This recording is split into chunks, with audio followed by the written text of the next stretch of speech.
Investigative journalist Glenn Greenwald is here. So, Glenn, the media now basically sidelined in an election year, usually a pretty big year for the press in this country.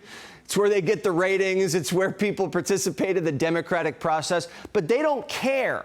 What does that tell you about the media? If you have any job at all as a journalist, number one job that you have is to demand accountability and transparency from people who are seeking political power.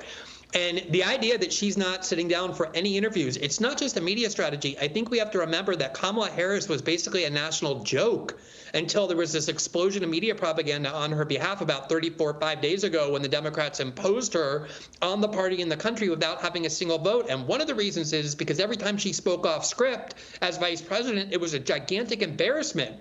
And in 2019, when she ran for president in the Democratic primary, her campaign was such a disaster that she had to drop out before the first vote was cast, even though she had every strategic advantage in the world. They're petrified of letting her speak without a teleprompter, without a script, because they know that she has no mastery of any of these issues, and she's proven that over and over, and more so, no soul, no real beliefs, fixed beliefs of any kind.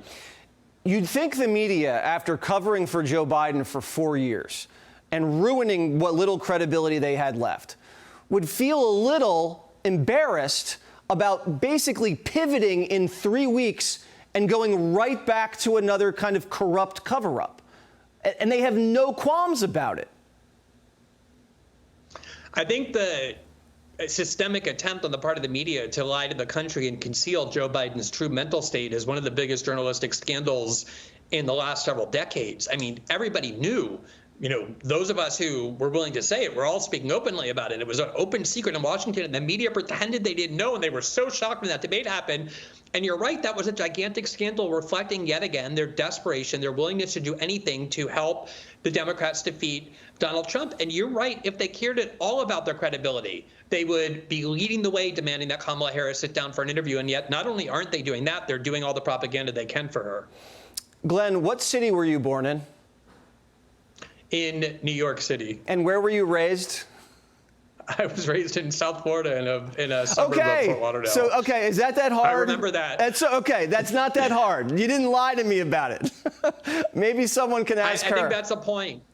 She has no consistency. She changes every time, and that's why they don't want to do interviews. All right. Thanks, Glenn. Click here to subscribe to the Fox News YouTube page to catch our hottest interviews and most compelling analysis. You won't get it anywhere else.